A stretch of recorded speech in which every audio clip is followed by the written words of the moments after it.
რადიო მსმენელებო, დღეს ხუთშაბათია, 17 საათი და 17 წუთი. მე რა თქმა უნდა, ტრადიციულად არაჩვეულებრივი სტუმრით შემოგიერთდით, რა თქმა უნდა, არ ვღალატობ ტრადიციას და არის ქალბატონი. ქალბატონი არის ძალიან ლამაზი, წარმატებული, ჭკვიანი, სუპერ პროფესიონალი და თან პლუს კიდე აქვს ერთი ჯადოსნური ესეთი თვისება, რომ მხოლოდ თვითონ კი არ გამოიყურება კარგად, არამედ ყველა თუ ვინმე კარგად გამოიყურება, ბუნებრივად კარგად გამოიყურება, მოვლილი კანი აქვს, ბზინვარე კანი აქვს, ვისთან დადიხარ ყველა დადის ნანა ფილიშვილთან და ამიტომ შევარჩიეთ დღეს ჩემს სტუმრად. სულ მინდოდა თქვენი გაცნობა, სულ მესმოდა თქვენზე ლეგენდები, ასე ვთქვათ და გამარჯობა, კეთილი იყოს თქვენი ფეხი ჩვენთან. მადლობა ასეთ წარდგენისთვის.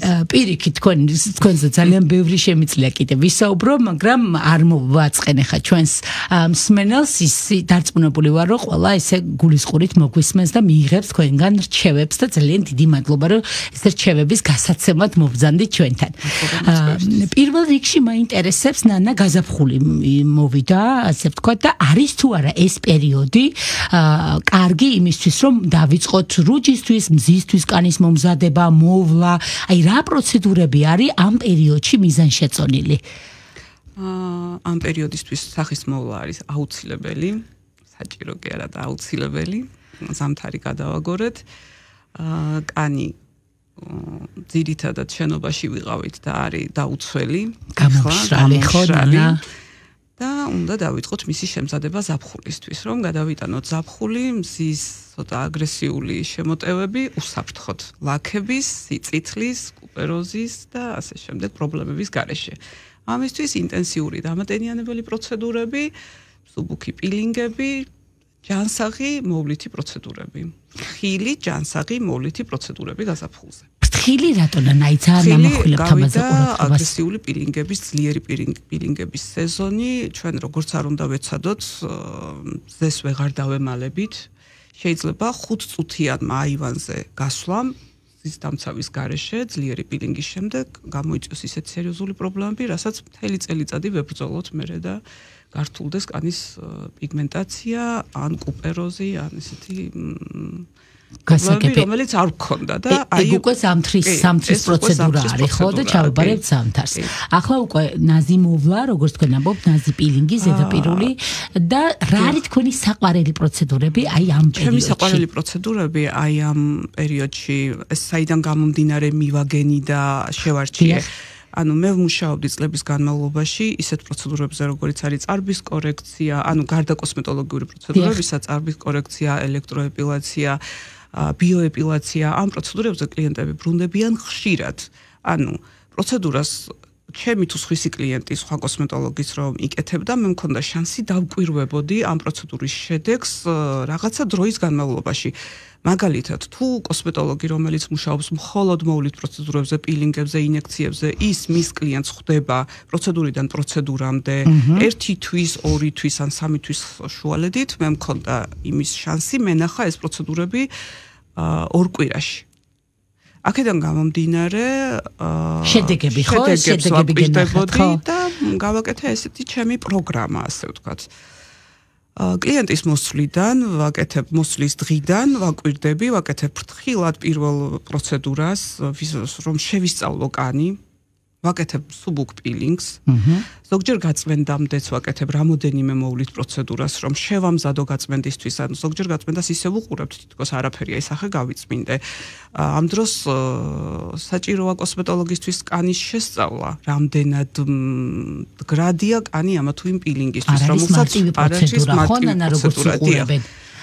და როგორია ფორის სიღრმე, როგორია ფორის სიმკვრივე, ზოგჯერ არის ფორი ჩაკირულ ფორებს ვეძახით, რომელსაც სჭირდება რამდენიმე ესეთი პროცედურა დამარბილებელი.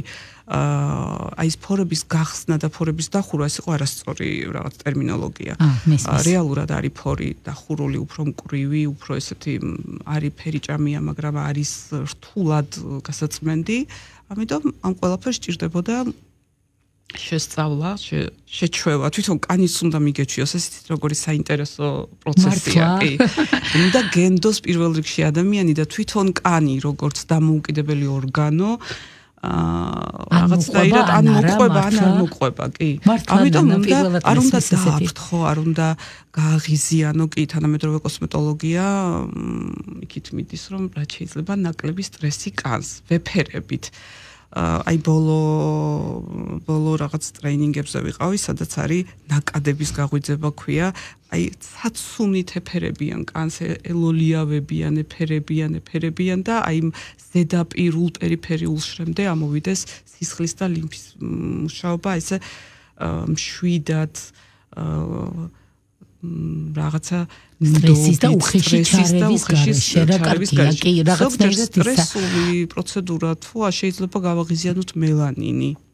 აბსოლუტურად თავისთვის მიძინებული და მშვიდად მყოფი მელანინი და გამოიწვიოს ლაქები. ამიტომ მე არასოდეს არ ვაკეთებ პირველ პროცედურაზე, მაგალითად ისეთ პილინგს, რომელიც არის ლაქების საწინააღმდეგო პილინგი. თუნდაც იყოს ლაქა, მე დაახლოებით 3 პროცედურა სწავლობ ამ ლაქას როგორია. რისგან არის გამოწვეული? ხო, სხვადასხვა მიზეზები აქვს ნანა ლაქის გამოწვევას. სიმუქე კი, რა თქმა უნდა, მიზეზები სხვადასხვა და პიგმენტაციაც სხვადასხვა ფერის არის, ამიტომ მსუბუქი პილინგებით დაახლოებით 3 პროცედურის მერე მე ვხვდები, შეიძლება ლოკალურად რომელი ლაქაც არ წამომყვა, უფრო მუქი დარჩა, ზოგი გაღიავდა, ამიტომ მთლიანად რო გადაუსვა ერთი ტიპის პილინგი, შეიძლება წამოვიდეს აბსოლუტურად სხვადასხვანაირი რეაქცია. ამიტომ ზოგჯერ შეიძლება ლოკალურად მუქ ლაქაზე ვიმუშაო მიკრონიდლინგით. ეს არის აპარატი, რომელიც მიკროტრაუმვას აყენებს კანს, შეკავს კოქტეილი, აი ბევრი ნემსისწვერია ერთად და ეს არ არის ისეთი პროცედურა, სტრესული და მტკივნეული, ვიხდით, რომ თქვენთან არ არის პროცედურები. ასეც ლოკალურად ვებრძვი იმ ლაქას, ან დაუშვათ პოსტაკნეა, ნაწიბური პოსტაკნეს მერე ნაწიბურები არის რაღაცა ადგილას უფრო მგრძნობიარე, ნაზი, სათუთი, ანუ მიმდინარე აკნეს არ გულისხმობ, ეს არის პოსტაკნე, ნაწიბურების მკურნალობა. იქაც ისევ ეფერებით კანს, რომ აღდგეს, წამოყვეს, განახლდეს და მოვლითი პროცედურები ჩემი პროგრამის, ასე ვთქვათ, არის აი ასეთი ფრთხილი, სტაბილური, შესწავლითი და მორგებული თითოეულ კლიენტზე. პროფესიონალიზმი და ძალიან სასიამოვნო არის. მადლობა. თითოეული კლიენტის სახის შერეული ტიპის, აი ზოგჯერ შეიძლება შუბლზე სხვა პილინგი წაუსვა, აი კუპეროზი აქვს, აი დაახლოებით მე რომ აქვს ახლა ეს სიცოცხლე, ესეთი ტიპის კანზე აქვს სხვა რაღაც ვიხმაროთ, ანუ სახეც კი ერთი ადამიანის სახეც 3 ეტაპად სხვადასხვაგვაროვანი შეიძლება იყოს. და მოვლის ხაზით შეურჩიოთ სხვადასხვანაირი. რა საინტერესო არის, ნანა, თვითონ ამ მოვლის ხაზს სამოვწურავ და მე აუცილებლად მინდა აკნეს დაუბრუნდე, იმიტომ რომ ეს ძალიან დიდი პრობლემა არის გოგონების და მათთვის მიცემული რჩევა ნამდვილად ძალიან მნიშვნელოვანი არის. გარდა იმისა, რომ თქვენ ასეთი სიფრთხილით ეკიდებით, შეისწავლით კანის ტიპს და უვლით, აი როგორც ამბობთ, არაერთგვაროვანი კანი შეიძლება და სტრუქტურა ადამიანს ჰქონდეს, აი შემდგომი მოვლა რამდენად მნიშვნელოვანია, სანამ თქვენამდე მოვლენ, აი ეს ინსტრუქტაჟი როგორ ტარდება, აი ამ საცხს როგორ ურჩევთ, თუ არ ერევით თქვენ ამ ყველაფერს, თუ ეს რამდენად მნიშვნელოვანია. აუცილებლად ჩემი რეკომენდაციით ურჩევ სახის საცხს, სახში მოვლას. აი 30%-ს თუ მე რაღაცას ვაგვარებ სახის კანში, 70% დამოკიდებულია სახში მოვლაზე. ვურჩევ კრემებს, ვაკვირდებით ამ კრემების მოქმედებას, დაახლოებით 1 თვის მერე შეიძლება შევცვალოთ, უნდა მოერგოს. ეს ინდივიდუალური. ეს საცხი არის თუ არა ის, რომელიც საცხმა უნდა წამოიღოს სიფრწყინვალე, სხვანაირი სიკაშკაშე კანში. არ არის ცხიმიან და პრიალა კანს არ გულისხმობ. აი შიგნიდან ამოდის რაღაცა სიმარება. კი. ვიცი, რაზეც საუბრობთ, აი ახალი რაღაცნაირად სახეს რომ მიხედავ უცებ, რომ კი, ეს რაღაცა და ნათელია, კანის ფერი მოდის, ფერი მოყვება, ფერი გეუბნება, რამდენად სწორად მუშაობ. თუ სახე გამონათდა, ფერი ამოიყვანა, რაღაცა ჯანმრთელიერი დაკრავს, ესე იგი ყველაფერი მიდის კარგად. ძალიან კარგი.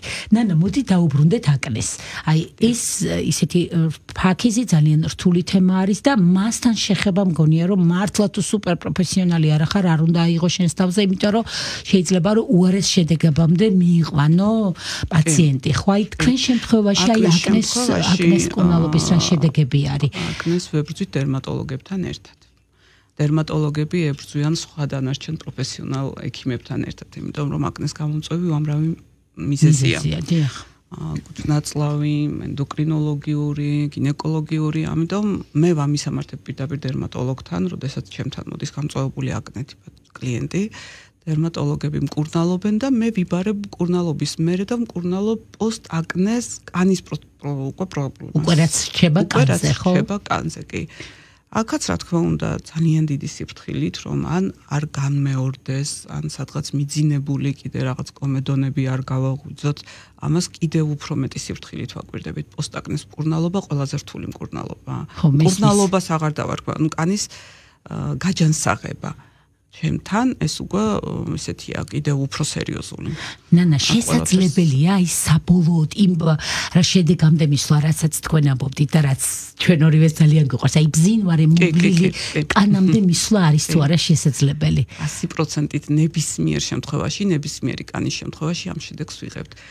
კუპეროზის შემთხვევაშიც კი კოსმეტოლოგიაში აი მოვლის პროცედურებს ძალიან და მასაჟს ძალიან დიდი სიფრთხილით ეკიდებიან. მე მასაჟს ვაკეთებ არა ზეთით მარტო ან ერთი პროდუქტით, ანუ შესაფერისი პროდუქტების ნაკრებია და კუპეროზის შემთხვევაშიც კი შეიძლება ითქვას 70%-ით ვალაგებთ კუპეროს მოვლითი პროცედურებით. ამის მოსმენა ძალიან დიდი мотиваციაა დარწმუნებული ვარ ადამიანებისთვის, ვინც ხა იბრძვის ამ ყველაფერს და ვისაც გონია რომ ეს გამოუვალი სიტუაცია, სწორი მკურნალობა და სწორი პროფესიონალის პოვნა არის ყველაფრის შედეგი და ეს არის ძალიან მნიშვნელოვანი. სახის კანის პერიფერიული ზონა ეს არის ჩვენი კანი. სიღრმიდან ამოდის ახალი უჯრედები. ძალიან მარტივი პროცესია, უბრალოდ უნდა სწორი მიდგომა. სწორი მიდგომები ჭირდება. მოდი გადავიდეთ ახლა ასაკობრივ წვრილ ნაოჭებზე, ახალ წარმოქმნილზე, აი ამათი რჩევები მაინტერესებს თქვენგან. ინექციებს რამდენად უწევთ რეკომენდაციას ხარ თუ არა მომხრე, რომელი ინექციების მომხრე ხართ? ერთი სული მაქვს ამაზეც თქვენი რეკომენდაციები გავიგეთ. რა თქმა უნდა, ძალიან კარგი შედეგები აქვს ინექციებს, ისევ და ისევ დაუბრუნდები იმ სიფრთხილვალეს, რასაც ველოდებით, ამას ეხმარება ინექციები, ბიორევიტალიზაცია, მეზოთერაპია, ბოტოქსის შემდეგ მე ძალიან მომწონს მოვლითი პროცედურები, რომ არ გამოიწვიოს ბოტოქსმა ისეთი პრობლემები, როგორიც არის, აი ვინც მუშაობს ბოტოქსზე დამეთანხმებიან, შეშუპებას იწვევს თვალის ირგვლივ. ამიტომ ეს მსუბუქი მოვლითი პროცედურები, რომელსაც ბოტოქსის შემდეგ ბოტოქსი აჩერებს შუბლის კუნთებს, შესაბამისად იქ სისხლის მიმოქცევა ცოტა ფერ ხდება, კანის სიჯანსაღე ცოტა ისეთი თითქოს აღარ არის ხანგრძლივი გამოყენების მერე. ამიტომ ისევ და ისევ მე პროცედურებში, მოვლის პროცედურებში მეხმარება მეზოთერაპია და ბიორევიტალიზაცია, რომ უკეთესი შედეგი მივიღო და ბოტოქსის შემთხვევაში მე ვეხმარები, რომ კანმა არ დაკარგოს ის თავისი სიჯანსაღე და სიცოცხლის უნარი, რაც უნდა კონდეს, რასაც კუნთები ეხმარება. სისხლის მიმოქცევა და ლიმფის მუშაობა. გასაგებია, რამდენადაც ვიგებ ახლა პირველად, ასე ვთქვათ, ანუ რამდენჯერადი პროცედურა არის დაუშვათ აი ბოტოქსი გავიკეთე და აი მოვლითი პროცედურა რამდენ ხანში ერთხელ უნდა ჩავიტარო? 10 პროცედურა, ეს არის როგორც კურსი, 10-12 პროცედურა, დღე გამოშვებით ან 3 დღეში ერთხელ, გააჩნია კანის ტიპს და გააჩნია რამდენად თხელია კუნთები. საერთოდ სახის კუნთები ძალიან თხელია, ამიტომ ის ყოველდღიური მოვლითი პროცედურა არ არის მიზანშეწონილი. დღე გამოშვებით თუ სქელი კუნთია და აიტანს სქელი კანია, თხელი კანის შემთხვევაში კანის ტიპის მიხედვით და სახის წყობის მიხედვით ვალაგებთ აი ამ მოვლითი პროცედურების კურსს. შემდეგი ინტენსივობა არის კვირაში ერთხელ ან 10 დღეში ერთხელ, მაგრამ ინტენსიური მოვლითი პროცედურები სულ ჭირდება, რომ შევინარჩუნოთ ის, რასაც მაგრამ მე მცირდება ინტერვალი და ხო ძალიან სასიამოვნოა პირიქით. აი მაგალითად ზამთრის პერიოდში 4-5 ძლიერი პილინგი, ეს არის რეკომენდირებული კურსი. 3 კვირაში ან თვეში ერთხელ ძლიერი პილინგი. აი ამ შუალედში უკვე არაფერს არ ვაკეთებთ, ვაცდით კანს რო აღდგეს, ანუ ამიტომ არის ეს რაღაცა პროგრამასავით გინდება გაწერილი და ამას მიუყვებით. ნანა, როდესაც ეხლა თქვენ ვიცი რომ თქვენი არმია ყავთ, რომლებიც პაციენტების, რომლებიც სხვასთან არავისთან არ მიდიან და ნანათი იწყება და მთავრდება, იმიტომ რომ მართლა ძალიან დიდი პროფესიონალი ხართ, მართლა ისე სიფრთხილით ეკიდებით ადამიანებსაც და მათ კანსაც შესაბამისად თქვენთან მოჯაჭულობის მიზეზი გასაგები არის. აი ახალი პაციენტი რომ მოდის თქვენ თქვენთან. აი, რა დრო გჭირდებათ, რომ შეისწავლოთ კარგად, ზოგი ხო არის, რომ აი თუნდაც იმ ინექციებს, თუნდაც იმ რაღაცა თავისი მეთოდების მიხედვით გთავაზობს და ნუ ასე უნდა და მორჩა. აი ამ ყველაფერთან თუ არის ისეთი პაციენტი, რომელსაც არ მიიღებთ და უბრალოდ გემძიმებათ და აი ეს მაინტერესებს როგორ არის თქვენი დამოკიდებულება. ეგეთი შემთხვევა არ ყოფილა, რომ ვინმე არ მივიღო. იქიდან გამომდინარე რამდენად გენდობა, ვინ გაგიწია რეკომენდაცია და რა თქმა უნდა ახლა მოდიან და ეშინიათ კოსმეტოლოგის, ყველას ეშინია და ყველას ეშინია რამე არ გაურთულდეს. ამიტომ პირველი ვიზიტის დროს ვუწევ რეკომენდაციას, მე რას ვფიქრობ, მაგრამ თუ არ მიიღო, ვუკეთებ იმას, ოღონდ ძალიან ფრთხილად, რაც მას სურს. მაგრამ მე მაინც ვაწვდი სწორ ვერსიას, როგორც მე ვფიქრობ.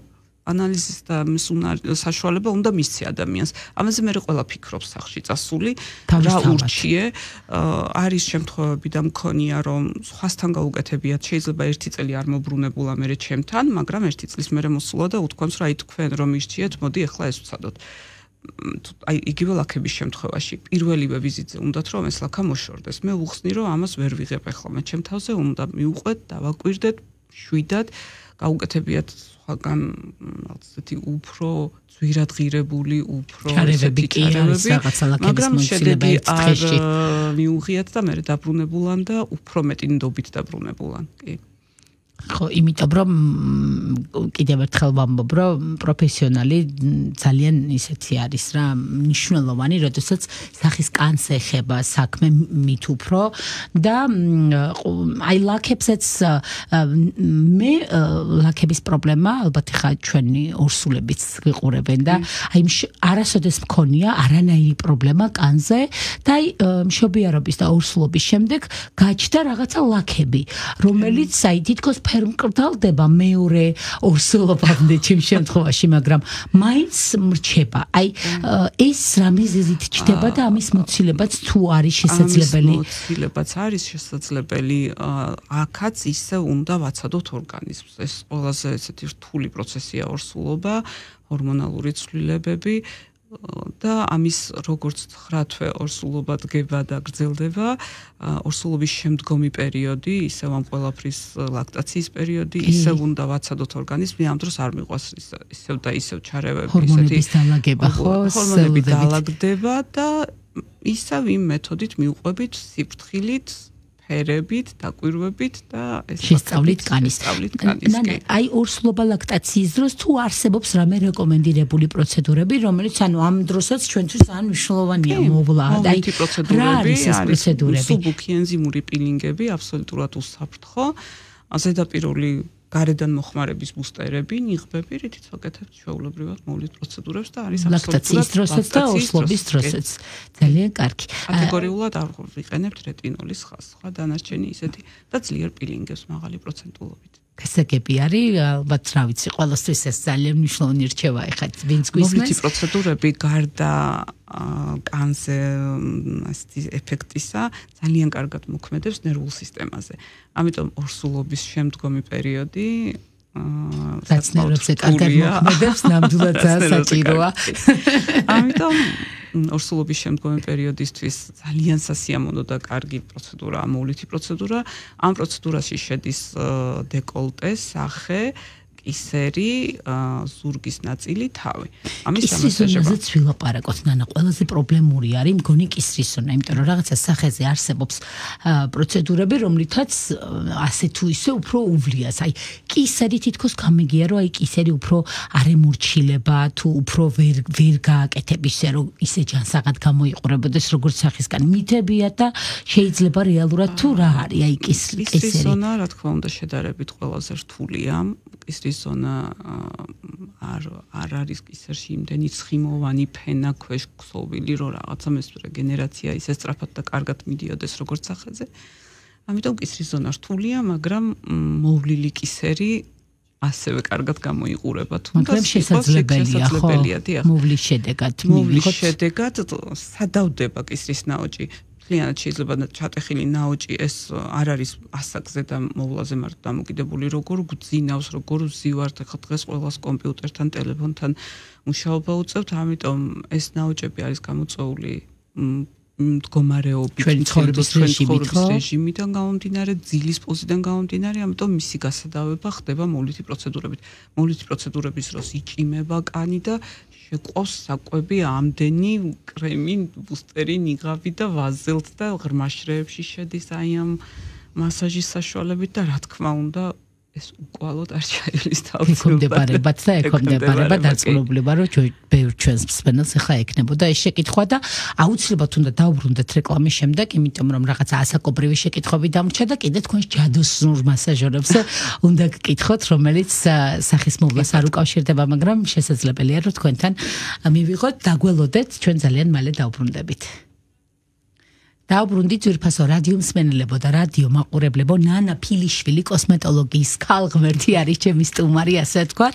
ძალიან მინდოდა მისი გაცნობა, მისი მოწვევა და მისგან რჩევების მიღება ჩემთვისაც და თქვენთვისაც ძვირფასებო, იმიტომ რომ მისი შედეგები და მისი პაციენტების ლეგენდები არ სრულდება ნანას შესახებ და ძალიან მიხარია კიდევ ერთხელ რომ გაგიცანით, ვინც პირველი ნაწილი ვერ ნახეთ, აუცილებლად ნახეთ, იმიტომ რომ ძალიან ისეთი სწორი, ფრთხილი და სასარგებლო რეკომენდაციები დაგვიტოვა ქალბატონმა ნანამ. ვაგრძელებთ, ჩვენ ვერ გაგიშვებთ ესე, ამ შანსს ვერ გავუშვებ ხელიდან, ნანამ. ასაკობრივად დავიწყოთ, აი თინეიჯერებში არის რაღაცა კანის გაღიზიანებები უკვე იწყება, იგივე აკნე, იგივე რაღაცა გაცხიმოვნება კანის. აი რა ასაკიდან არის შესაძლებელი თქვენთან მოსვლა და რა ასაკიდან თუ აქვს ასაკი ამას, რომ აი ამ ასაკში მაინც არაფერი ეშველება, თუ ლეგენდა არის ესეც. ასაკობრივი აკნე, რომელსაც ისევ და ისევ უშვებთ დერმატოლოგთან.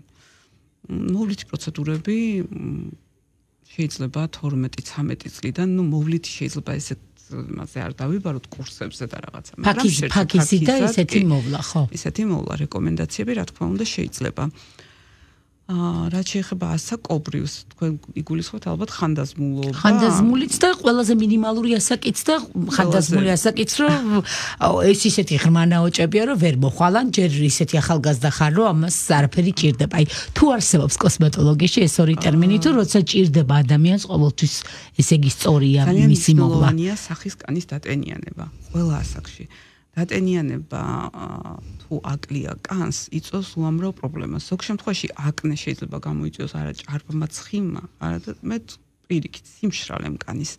ამიტომ კანის დატენიანება, აი მე წეგანას ვახსენ ელექტროეპილაციაზე ვმუშაობ წლებია, ძალიან დიდი მნიშვნელობა აქვს კანის დატენიანებას ელექტროეპილაციის წინაც კი. აქედან გამომდინარე, აი ტახტებზე გადავალთ თან. გადავიდეთ თან. რა არის თქვენი ჯადოსნური ტახტები? ჯადოსნური ტახტების უპირატესობა, ნუ ეს არის ნუგაბესტის ტახტები, კორეული კომპანია, რომელიც აწარმოებს სამედიცინო აპარატურას და აქვთ ესეთი სახში მოხმარების არის რეალურად იმდენად უსაფრთხოა, რომ სახში ნებისმიერ ადამიანს შეუძლია შეიძინოს ეს ტახტი და კონდეს თურმანის ქვებია, რომელიც თბება და აქტიურებს სისხლის მიმოქცევას. ისევ და ისევ სისხლის მიმოქცევის გააქტიურებით და აი ამ პროცესის წვრილ კაპილარებამდე, უწვრილეს პერიფერიულ ზონაში კაპილარებამდე სისხლის სწორად მიწოდება არის ყველაფრის საწინდარი, კი ბატონო. და რა თქმა უნდა ტენიანდება კანის სიღრმეში. ელექტროეპილაციის დროს, როდესაც თმას ვებრძვით, სწრაფი შედეგი გვაქვს თუ დატენიანებულია კანი. ამ შემთხვევაშიც კი არის მნიშვნელოვანი, რატომ ვამბობ მინიმალური ასაკი. როდესაც ჩემთან მოდიან ელექტროეპილაციაზე, ეს არის 12-13 წლიდან, თუ მათ კანი აქვთ გამომშრალი, ძალიან დიდი სიფრთხილით ვიწყებ ელექტროეპილაციას და ვუნიშნავ დამატენიანებელ კრემს მისი ასაკის შესაფერის. თუ დაგეხმაროთ ამ პროცედურაში. თუ კანი გამომშრალია, ეპილაციამ შეიძლება დატოვოს ნაწიბური. ამიტომ არის ძალიან მნიშვნელოვანი, რომ კანი იყოს. ასევე არის ასაკობრივ კანშიც იგივე პრობლემა, თუ არის კანი უკვე ძალიან გამომშრალი, ამ შემთხვევაში შეიძლება ძალიან ბევრი პრობლემა წამოვიდეს. იგივე ასაკობრივი პიგმენტაცია, ღრმა ნაოჭი, ამიტომ დამატენიანებელი პროცედურა ყველა ასაკში არის ძალიან მნიშვნელოვანი და საჭირო. ამიტომ ვახმართ ტახტებს, ვახმართ დამატენიანებელ პროცედურებს, ინექციებს და აი სიღრმიდან უვლით კანს. არა ზედაპირიდან, ეს არის ზედაპირული მოვლა, რასაც ვაკეთებთ. აი ეგ არის მე მგონი შეცდომა ხო ნანა ის ზედაპირული მოვლით დაკმაყოფილება არის მე მგონი რომ ბოლომდე შედეგს როცა ვერ აღწევ ხო მინდა ვისარგებლო ახლა თქვენი ეთერით და ვთქვა ის რომ ძალიან მაწუხებს როდესაც ახლა ინტერნეტ სივრცეში სარეკლამო რგოლებში არის ეს პილინგები ეს აი ეგრევე ხვდები კანზე რომ მოდიან რომ აი ამას ვიყენებ რაღაცა თვითნებურად არავინ არ აკვირდება შემადგენლობაში არის თუ არა მჟავები რამდენ პროცენტიანია თუ ჩვენ ვაკეთებთ რაღაც პროცენტიანი მჟავით პილინგს ვიყენებთ სახში მოხმარებაზე და მოვლის პროცედურებზე მინდა ვურჩიო სვენელს აუცილებელია გავითვალისწინოთ ციკლი თვითონ უჯრედის აღდგენის ახალი უჯრედის დაბადების ეს არის დაახლოებით 21-დან 30 დღემდე ამიტომ უნდა ვაცადოთ თუ ჩვენ კვირაში ერთხელ ვიკეთებთ ამ პილინგს სახში ჩვენ საერთოდ თავდაყირა ვაყენებთ კანს ვაბნევთ როგორი მნიშვნელოვანია ეს რჩევები ახლა შეიძლება ზედაპირულად კანი აღარ იფრსკნებოდეს არ იქერცლებოდეს არც დაბანის დროს არ იგრძნობოდეს უკვე თითქოს კანმა დაასრულა ეს პროცესი მაგრამ პროცესი გრძელდება და ინტენსიური დატენიანებით ჩვენ ვეხმარებით 21 დღე რომ ჩამოყალიბდეს ჯანსაღი უჯრედი და ჯანსაღი საფარი კონდეს ჩვენს კანს. ამიტომ არის ძალიან მნიშვნელოვანი არა თვითმკურნალობა, არამედ პროფესიონალის რჩევების მიღება და ძალიან დიდი მადლობა ნანა თქვენი მოსმენა და თქვენი რჩევების მიღება არასდროს არის საკმარისი და მე აქვე ჩამოგართმევთ პირობას რომ კიდევ მოხვალთ აუცილებლად იმიტომ რომ დაგვრჩა ძალიან ბევრი შეკითხვები და ძალიან ბევრი თემა გასავლელი ძალიან დიდი მადლობა რომ იყავით ჩვენი სტუმარი მე დაგემშვიდობებით და იმედია ჩვენმა მაყურებელმაც აი იმედია კი არა დარწმუნებული ვარ ძალიან ისიამოვნა და ძალიან მადლობელი დარჩა თქვენი რჩევებით შემდეგ ხუთშაბათამდე გემშვიდობებით ნახვამდის